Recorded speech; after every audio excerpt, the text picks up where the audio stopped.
Good morning class.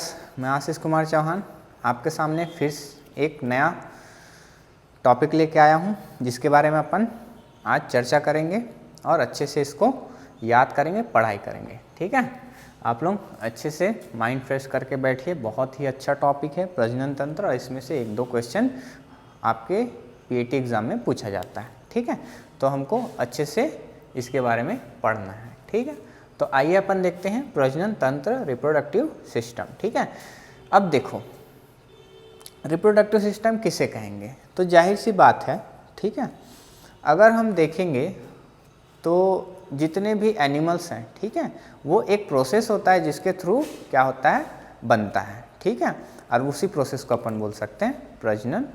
ठीक है, reproductive, ठीक है, रिप्रोडक्शन। ठीक है, तो प्रजनन तंत्र किसे कहेंगे, तो जनन, ठीक है, जीवधारियों की वह कला जिसके द्वारा वह अपने ही जैसे क्या करते हैं, जीव उत्पन्न कर सके, वह क्रिया क्या कहलाती है, प्रजनन। ठीक है, तो उसमें कौन कौन भाग लेते हैं, एक मादा और एक नर। ठीक है, मादा का अंडाशय से जो अंडाणु निकलता है, और नर के विसरण से, ठीक है, क्या निकलता है, शुक्राणु। दोनों के मिलन से क्या होता है, जायगोट का निर्माण होता है, और जायगोट फिर आगे चलकर क्या बनता है, एक नए संतान के रूप में हमें प्राप्त होता है। ठीक है, अब उस प्रोसेस में जितना भी अंग, ठीक है, जितने भी ऑर्गन्स पार्टिसिपेट करते हैं, उन सभी को एक साथ अपन बोल देते हैं प्रजनन तंत्र। ठीक है, रिप्रोडक्शन या फिर रिप्रोडक्टिव सिस्टम। ठीक है, तो आई होप आपको समझ में आ गया होगा रिप्रोडक्टिव सिस्टम किसे कहेंगे।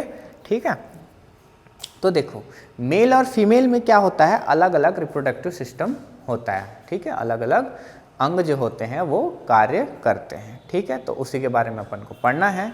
दो पार्ट्स में अपन डिवाइड करके पढ़ेंगे, पहला मेल, सेकंड फीमेल। ठीक है, दोनों अपनी जगह इम्पॉर्टेंट है, लेकिन अगर बात करें सबसे ज़्यादा रोल किसका है, तो वहाँ पे फीमेल का है। ठीक है, क्योंकि मादा जननंग में बहुत ज़्यादा क्रियाएँ होती है, जिसमें बोल सकते हो कि अगर कोई नया संतान बन रहा है तो उसमें सबसे बड़ा रोल अगर बोलें तो है मादा जननंग का। ठीक है, तो अपन एक एक करके देखते हैं।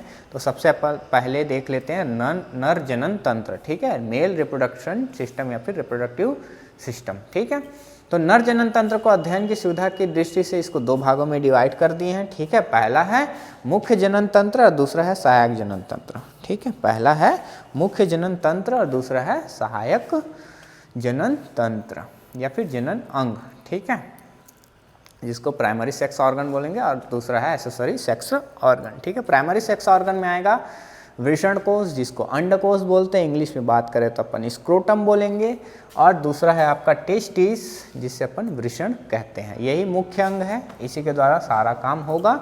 बाकी ये सहायक अंग है, जिसके द्वारा ये इसमें जो कार्य होगा वो पूरा किया जाएगा इसके द्वारा। और मेन किसका भूमिका है, मेन किसकी भूमिका है, तो आपको याद रखना है अंडाशय, मतलब अंडकोश और टेस्टिस का। ठीक है, मेनली टेस्टिस का। ठीक है, तो यहाँ पे देख लेते हैं प्राथमिक या मुख्य अंग में पहला है अंडकोश स्क्रोटम, दूसरा है टेस्टिस।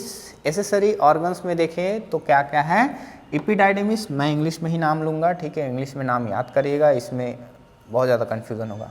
वास डिफरेंस, थर्ड है आपका सेमाइनल वेसिकल्स। ठीक है, तीसरा है, चौथा है आपका प्रोस्टेट ग्लैंड, और पांचवा है आपका काउपर्स ग्लैंड, छठवा है आपका यूरेथ्रा, और सातवां है आपका पेनिस। ठीक है, तो ये सब में अपन को काम करना है, पढ़ाई करना है, अच्छे से एक एक चीज़ को पढ़ते जाना है। ठीक है, नर जनन तंत्र उतना डिफिकल्ट नहीं है जितना आपका फीमेल रिप्रोडक्टिव सिस्टम है, लेकिन आप टेंशन मत लो, मैं आपको सिंपल से सिंपल तरीके से आपको डील करूँगा, समझाऊँगा। ठीक है, आगे अपन देखते हैं।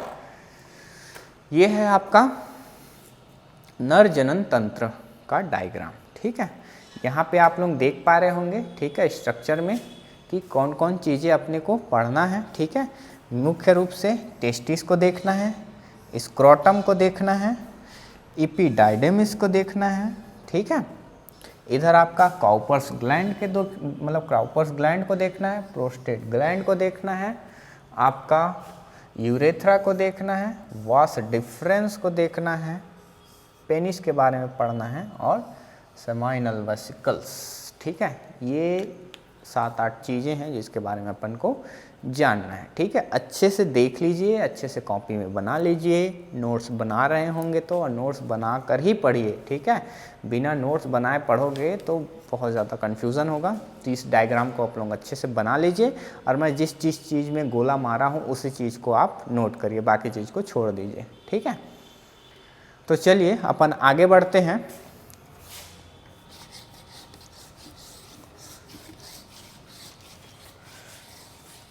आगे अपन सबसे पहले देख लेते हैं मुख्य जनन अंग। ठीक है, मुख्य जनन अंग में सबसे पहले देखेंगे अपन स्क्रोटम, अंडकोश, या फिर उसी को बोल सकते हैं वृषण कोश। ठीक है, इसके बारे में अपन को देखना है। तो देखिए स्क्रोटम क्या चीज़ है। ठीक है, नर पशु के पीछे वाले जो टांग मतलब पैर जो होते हैं, ठीक है, नर पशु के पीछे वाले जो पैर होते हैं, दोनों पैरों के बीच में जो भाग होता है, खाली भाग होता है, वहाँ पे क्या होता है, एक थैलेनुमा क्या रहता है, संरचना, स्ट्रक्चर रहता है, बैगनुमा स्ट्रक्चर रहता है, जो क्या कहलाता है तुम्हारा स्क्रोटम। ठीक है, उसको क्या बोलेंगे अपन, स्क्रोटम। ठीक है, जो 2 भागों में विभाजित रहता है। ठीक है, मतलब 1 पेयर होता है। ठीक है, थैलेनुमा स्ट्रक्चर होता है, पहले बताया मैं, और उसी को क्या बोलेंगे, स्क्रोटम। और इसके अंदर क्या पाया जाता है, तो टेस्टिस पाया जाता है। ठीक है, तो अपन जो पढ़ रहे हैं वो क्या है, एक लेयर है जो टेस्टिस को सुरक्षा प्रदान करता है। ठीक है, तो स्क्रोटम।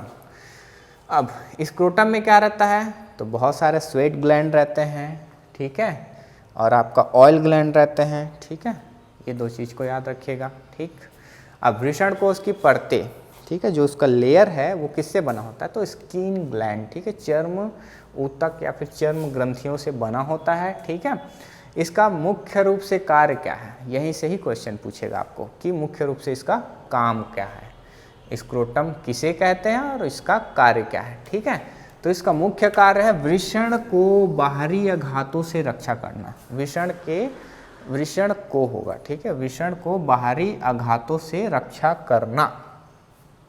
ठीक है, सेकंड काम क्या है इसका, तो वृषण के ताप का नियंत्रण करना। ठीक है, वृषण के ताप को नियंत्रण करना, कितना, 2 से 3 डिग्री कम करके रखता है बॉडी टेम्परेचर से। ठीक है, अगर एनिमल का बॉडी टेम्परेचर 39 डिग्री सेंटीग्रेड है, 29 डिग्री सेल्सियस है, तो अगर 2 से 3 डिग्री सेंटीग्रेड उसको कम कर रहा है तो कितना हो जाएगा वो, 37 से मतलब 36 से 37, ठीक है, डिग्री सेंटीग्रेड कम हो जाएगा। ठीक है, और ऐसा क्यों करता है स्क्रोटम, ऐसा क्यों करता है, क्योंकि उसमें शुक्र जनन क्रियाएं होती है, शुक्राणुओं का निर्माण होता है। ठीक है, और शुक्राणुओं के निर्माण के लिए टेम्परेचर थोड़ा कम चाहिए, बॉडी टेम्परेचर से थोड़ा कम रहना चाहिए। अगर बॉडी टेम्परेचर पे वो रहे, ठीक है, तो क्या होगा, शुक्राणु अच्छे से नहीं बन पाएगा, या फिर शुक्राणु बनने की क्रिया होगी ही नहीं। ठीक है, इस चीज़ को आपको याद रखना है। ठीक है, अब देखिए गर्मियों के दिनों में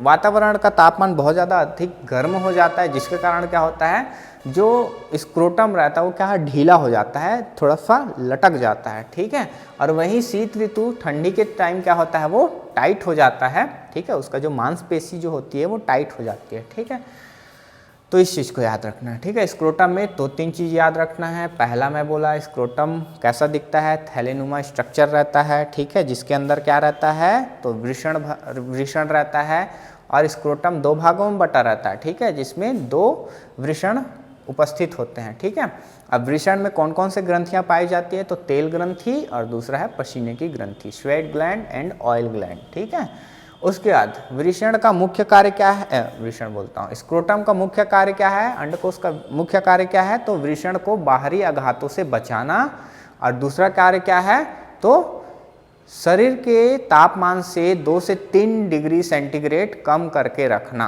किसको, वृषण को, ताकि शुक्राणु जनन हो सके, किसमें, वृषण में। ठीक है, बस इसको याद रखना है आपको वृषण कोश में।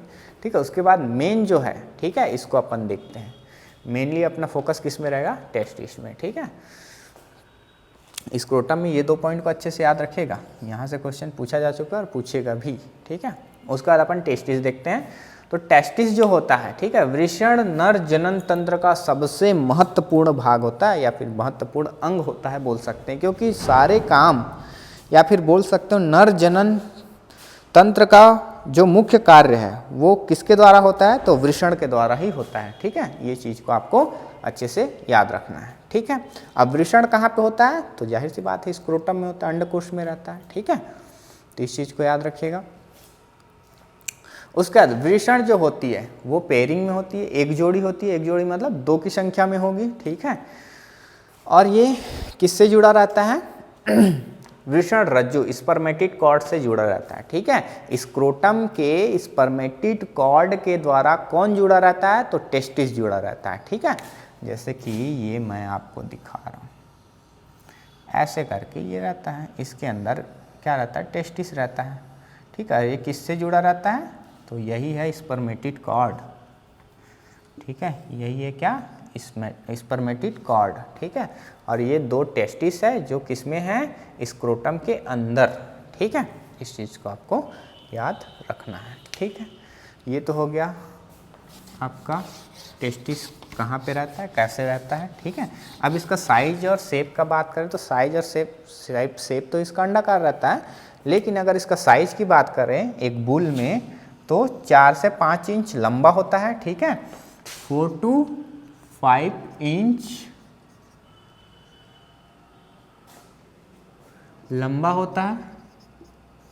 ठीक है, उसके बाद आपका 2 से 2.5 इंच क्या होता है, चौड़ा होता है ना। विड्थ इसका कितना होता है, 2 से 2.5, और लेंथ इसका कितना होता है, 4 to 5 इंचेस। ठीक है, अगर इसका वेट की बात करें, ठीक है, इसका वजन की बात करें, वेट इसका बात करें, वजन एक वयस्क में, ठीक है, तो कितना होता है, 500 ग्राम के आसपास इसका वजन रहता है एक वयस्क या फिर एडल्ट बुल में। ठीक है, इसको आपको याद रखना है। ठीक है, तो यहाँ तक आपको समझ में आ गया होगा। एक बार और मैं बता देता हूँ, स्क्रोटम पीछे वाले दोनों पैरों के बीच में थैलेनुमा आकृति का होता है, जो किसको अंदर में रखता है, तो टेस्टिस को, वृषण को अंदर में रखता है।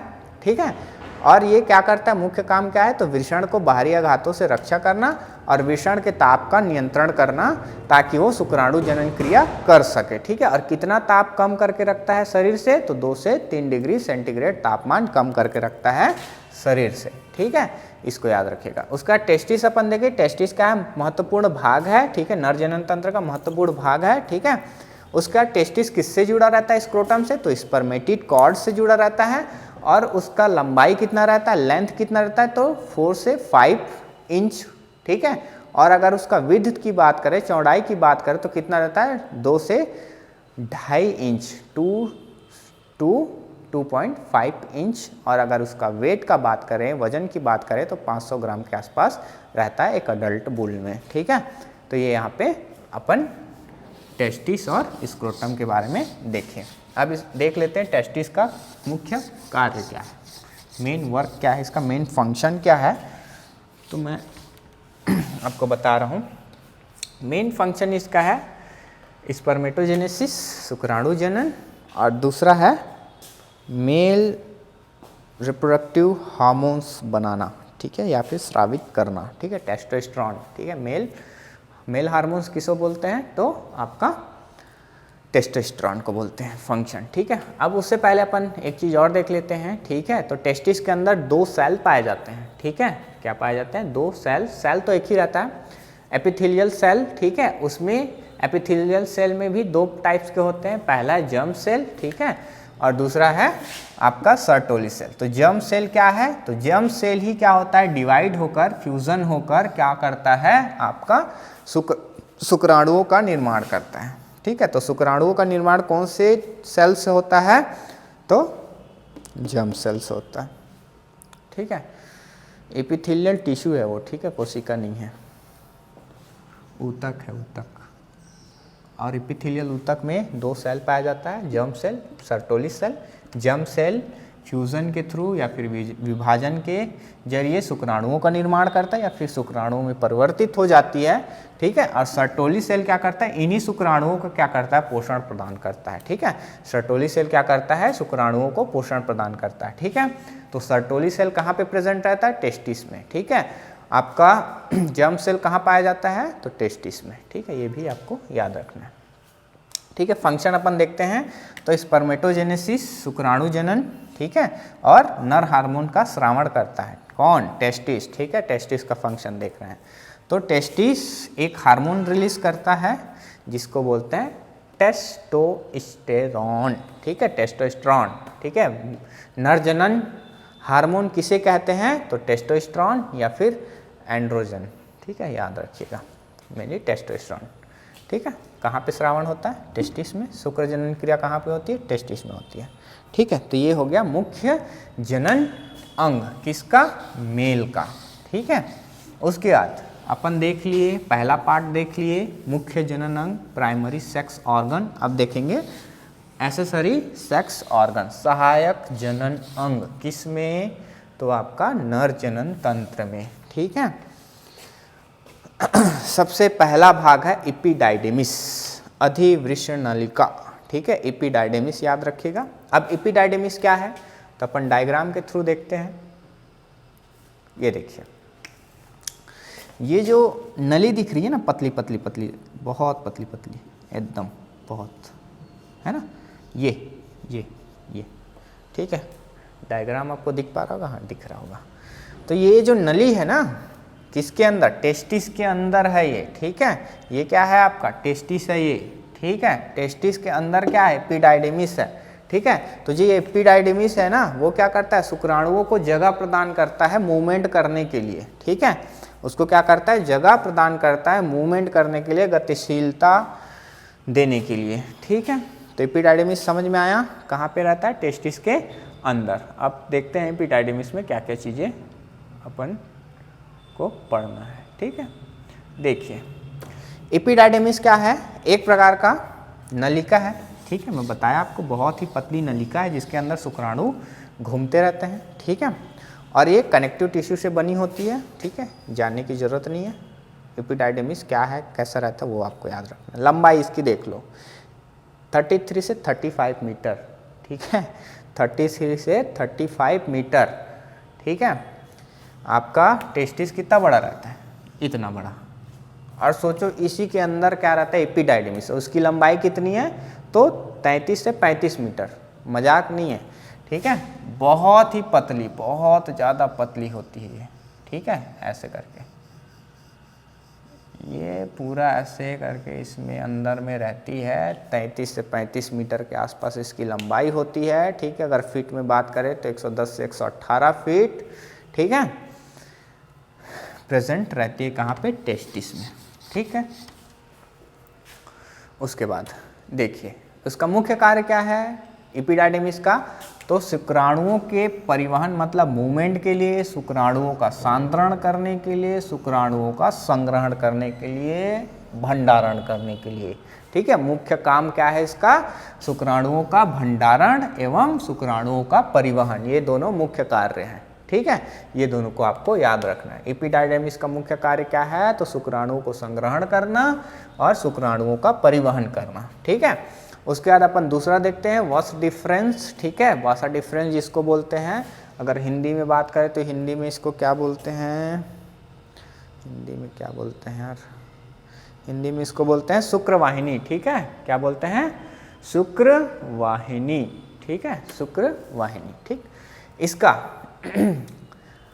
अगला सिरा किससे जुड़ा रहता है, तो एपिडाइडेमिस से जुड़ा रहेगा, ठीक है। और आगे का जो पिछला सिरा है वो किससे जुड़ा रहेगा, तो यूरिन मतलब मूत्र मार्ग से जुड़ा रहता है, ठीक है।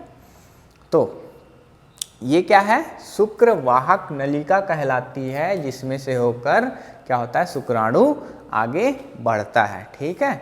जब मैथुन क्रिया होती है, ठीक है, मैथुन क्रिया के बाद क्या होता है, वासर एपिडाइडिमिस से टेस्टिस से एपिडाइडिमिस, मतलब एपिडाइडिमिस में क्या रहता है, शुक्राणु रहता है, ठीक है।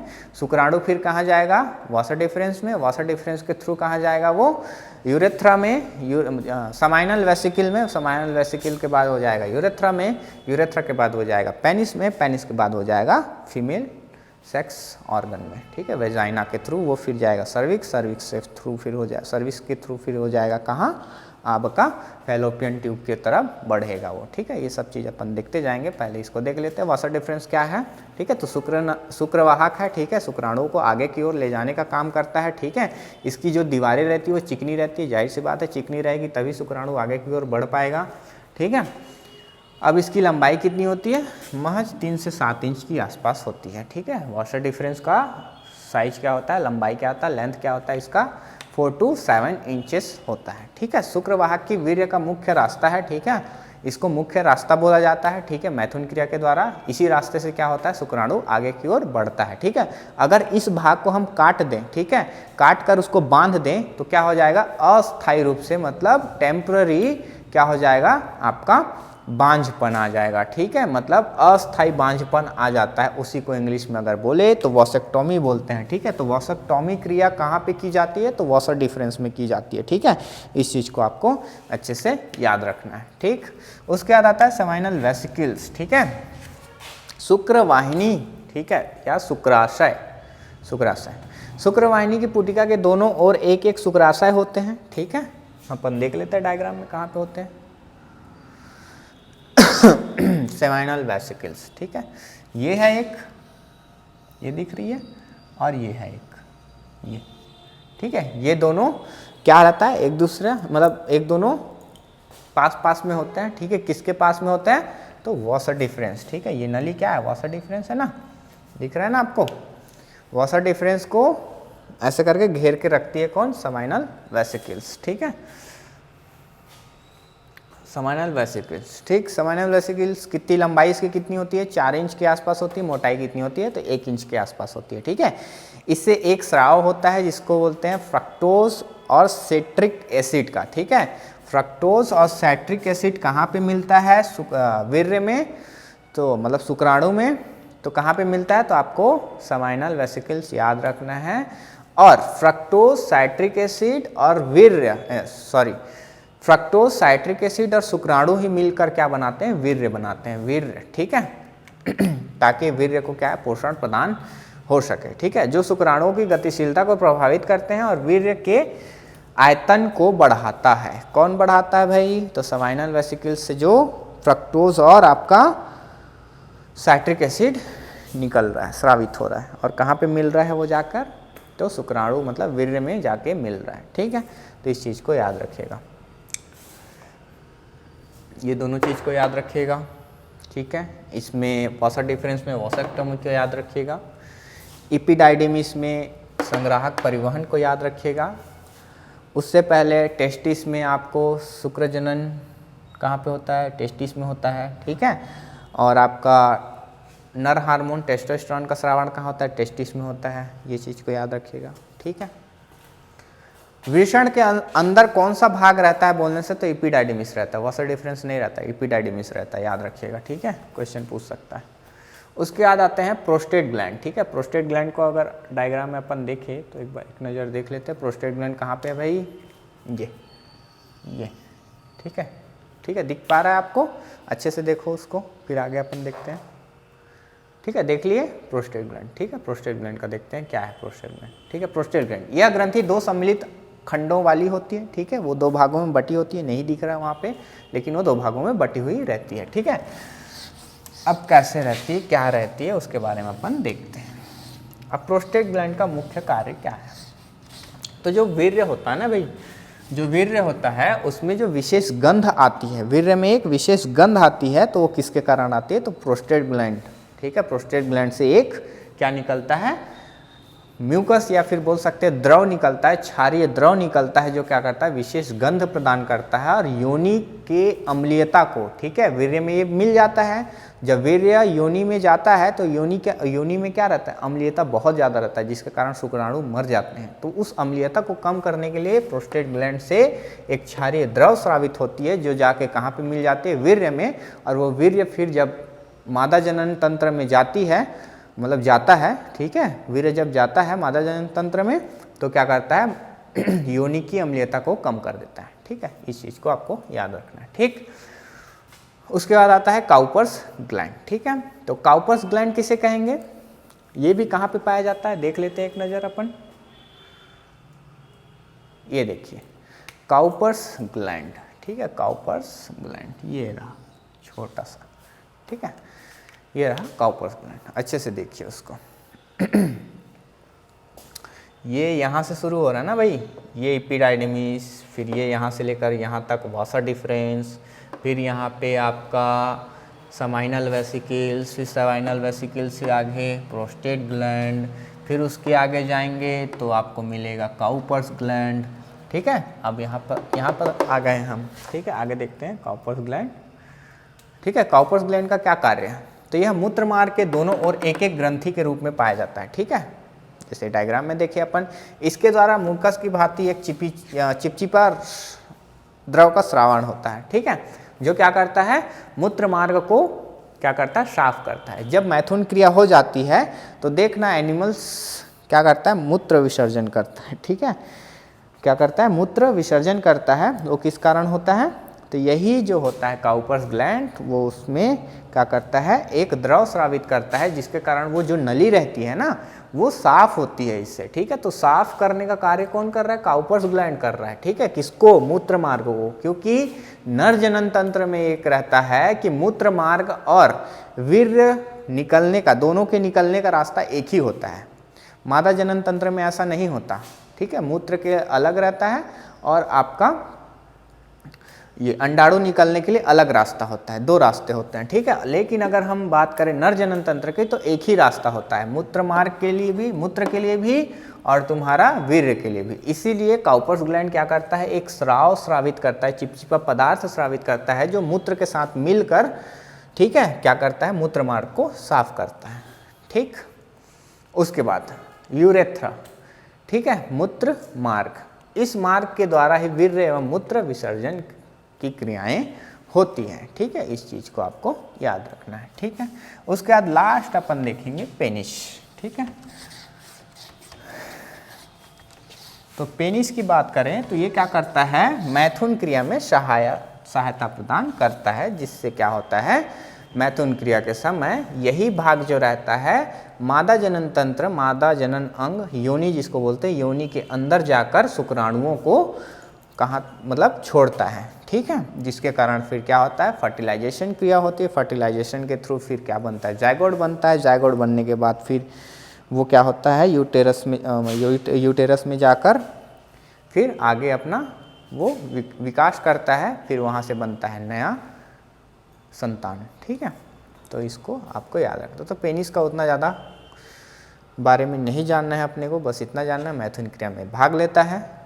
और ये कौन से टाइप के ऊतक होते हैं, इसमें इरेक्टाइल टाइप के ऊतक होते हैं, ठीक है, इरेक्ट होते हैं, ठीक है। और इसमें बहुत सारे क्या पाए जाते हैं, इसमें नसें पाए जाते हैं, शिराएँ पाए जाते हैं, ठीक है, जिसमें क्या होता है, ब्लड भर जाता है, ब्लड भरने के कारण ही वो कैसा हो जाता है, इरेक्ट हो जाता है, ठीक है। इरेक्ट होने के कारण ही फिर उसमें मैथुन क्रिया के लिए उत्तेजना होता है और वो फिर वहाँ से वीर्य को आगे की ओर छोड़ता है, किसमें, मादा जनन तंत्र में, ठीक है। अगर सामान्य अवस्था में देखें तो जो बुल होता है, ठीक है, एक बुल का जो शिश्न होता है, पेनिस जो होता है, एस आकृति का होता है, ठीक है। इरेक्ट होने के बाद वो सीधा हो जाता है, स्ट्रेट हो जाता है, ठीक है। तो इस चीज़ को अपन को याद रखना है। तो यहाँ तक अपन पढ़ चुके नर जनन तंत्र, ठीक है। एक बार अपन क्विक रिवाइज कर लेते हैं, ठीक है, उसके बाद अपन नेक्स्ट क्लास में देखेंगे, ठीक। ये आपका नर जनन तंत्र को दो भागों में बांट दिए हैं, प्राथमिक और मुख्य, ठीक है। जितना भी पढ़े हो कॉपी में नोट किए हो, एक नज़र उसको ध्यान दीजिए, ठीक है, मैं जितना बोल रहा हूँ उसको क्विक रीजन अपन कर रहे हैं, ठीक है। तो दो भागों में बांट दिए हैं, प्राथमिक मुख्य, मतलब उसी को मुख्य अंग बोलेंगे, और दूसरा है सहायक अंग, ठीक है। मुख्य अंग प्राइमरी सेक्स ऑर्गन में आएगा स्क्रोटम, ठीक है, और आपका टेस्टिस, ठीक है। सहायक अंग में आएगा आपका एपिडाइडेमिस, वॉसर डिफरेंस, सेमाइनल वेसिकल्स, आपका प्रोस्टेट ग्लैंड, काउपर्स ग्लैंड, फिर उसके बाद आएगा यूरेथ्रा, उसके बाद आएगा पेनिस, ठीक है। उसके बाद अगर बात करें अपन, डायग्राम देख लीजिए। डायग्राम के बाद अगर बात करें स्क्रोटम, तो स्क्रोटम में हमको दो तीन चीज़ें याद करना है। स्क्रोटम होता क्या चीज़ है, तो ये थैलेनुमा स्ट्रक्चर होता है। कहाँ पे पाया जाता है, तो पीछे के। पहला कार्य है वृषण को बाहरी आघातों से रक्षा करना, और दूसरा कार्य है इसका आपका दूसरा कार्य क्या है इसका, तो हाँ, तापमान नियंत्रण करना। शरीर के तापमान से 2 से 3 डिग्री वृषण का तापमान को कम करके रखना, ताकि शुक्राणु जनन क्रिया हो सके, ठीक है। उसके बाद आता है आपका वृषण। तो वृषण में अपन क्या देखें, तो वृषण क्या करता है, मुख्य रूप से क्या है वृषण, दो भागों, मतलब एक जोड़ी रहता है, 2 भागों में रहता है। किसके अंदर रहता है, स्क्रोटम के अंदर रहता है, ठीक है। अब वृषण का मुख्य कार्य क्या है, तो इसमें एक टिश्यू रहता है, एपिथेलियल टिश्यू, जिसमें 2 सेल पाए जाते हैं, जर्म सेल और आपका सर्टोली सेल। जर्म सेल क्या करता है आपका, तो शुक्राणु विभाजन होकर शुक्राणु बनाता है, और आपका सर्टोली सेल उस शुक्राणु को पोषण प्रदान करता है। अगर इसका मुख्य कार्य देखें तो शुक्र जनन क्रिया करती है, स्पर्मेटोजेनेसिस करता है, और टेस्टोस्टेरोन का स्रावण करता है, ठीक है, जिसको नर हार्मोन कहा जाता है, ठीक है। उसके बाद अपन सहायक जनन अंग की बात करें तो सबसे पहले आएगा एपिडाइडेमिस। एपिडाइडेमिस कहाँ उपस्थित रहता है, तो टेस्टिस में उपस्थित रहता है। इसकी लंबाई 33 से 35 मीटर होता है, ठीक है। उसके बाद आता है इसका मुख्य कार्य क्या है एपिडाइडेमिस का, तो शुक्राणुओं का संग्रहण करना और शुक्राणु को परिवहन करना, ठीक है, उसकी गतिशीलता को बनाए रखना, ठीक है। उसके बाद वॉसर डिफरेंस आता है। वॉसर डिफरेंस क्या करता है, शुक्राणुओं को जाने के लिए, आगे की ओर बढ़ने के लिए जगह प्रदान करता है। इसकी लंबाई 4 से 7 इंच के आसपास होता है, ठीक है। और वॉसर डिफरेंस को काट कर अगर बांध दिया जाए तो इसमें अस्थायी रूप से क्या होता है, बांझपन आ जाता है। टेम्पररी अपन उसको स्टेराइल कर सकते हैं, ठीक है। उसी को क्या बोलते हैं, अगर मेन टर्मिनोलॉजी इसको देखें तो वॉसेक्टॉमी बोला जाता है, ठीक है। वॉसेक्टॉमी क्रिया कहाँ पे होता है, वॉसर डिफरेंस में होता है। उसके बाद आया सेमाइनल वेसिकल्स आता है। ये 2 जोड़ी रहता है, ठीक है, जो क्या करता है, शुक्राणुओं में या फिर वीर्य में फ्रक्टोज और साइट्रिक एसिड को मिलाता है, ताकि उसका आयतन बढ़ सके और शुक्राणुओं को गतिशीलता मिल सके, उसको पोषण प्राप्त भी हो सके, ठीक है। उसके बाद आता है प्रोस्टेट ग्लैंड। प्रोस्टेट ग्लैंड भी क्या रहता है, जोड़ियों में रहता है, और ये क्या करता है, उसको विशेष गंध प्रदान करता है और क्षारीयता बनाए रखता है, ठीक है, क्योंकि क्षारीय प्रकृति का होता है, उसमें जो द्रव निकलता है प्रोस्टेट ग्लैंड से। उसके बाद आता है आपका काउपर्स ग्लैंड, ठीक है। काउपर्स ग्लैंड क्या करता है, तो जब मैथुन क्रिया हो जाती है तो उसके बाद क्या होता है, मूत्र के साथ वो निकलता है, गाढ़ा चिपचिपा द्रव रहता है, जो क्या करता है, मूत्र मार्ग को साफ करता है, ठीक है। उसके बाद आता है आपका यूरेथ्रा, जिसको मूत्र मार्ग बोलते हैं। ये एक ऐसी नली है जहाँ से मूत्र भी निकलता है और आपका वीर्य भी निकलता है, ठीक है। उसके बाद आता है आपका शिश्न, जिसको बोलते हैं पेनिस, जिसका मेन काम एक ही है, मैथुन क्रिया को पूर्ण करना, और मैथुन क्रिया के द्वारा शुक्राणुओं को मादा जनन तंत्र या फिर योनि में सिक्रेट करना, स्रावित करना, किसको, वीर्य को, ठीक है। तो इस प्रकार से अपन नर जनन तंत्र को देख लिए, ठीक है। और आगे अपन फिर नेक्स्ट क्लास में देखेंगे फीमेल रिप्रोडक्टिव सिस्टम। तो आई होप आप लोग को बहुत अच्छे से समझ में आया होगा, और इस वीडियो को एक बार 2 बार, जितने बार भी आपको समझ में नहीं आ रहा है, अगर जो ध्यान से बैठा और ध्यान से पढ़ा होगा उसको एक ही बार में समझ में आ गया होगा। बाकी आप रिवीजन जितने ज़्यादा करोगे उतना आपको कन्फ्यूज़न दूर होगा। मेरे तरफ से मैं पूरा कोशिश किया हूँ कि आपको अच्छे से समझ में आ जाए, और इससे सिंपल तरीक़ा से मेरे को नहीं लगता कोई पढ़ा पाएगा, ठीक है। तो मैं अपने तरफ से पूरा कोशिश किया हूँ, आप अपने तरफ से पूर्ण रूप से मेहनत करिए और घरों में अच्छे से रहिए और अच्छे से पढ़ाई करिए।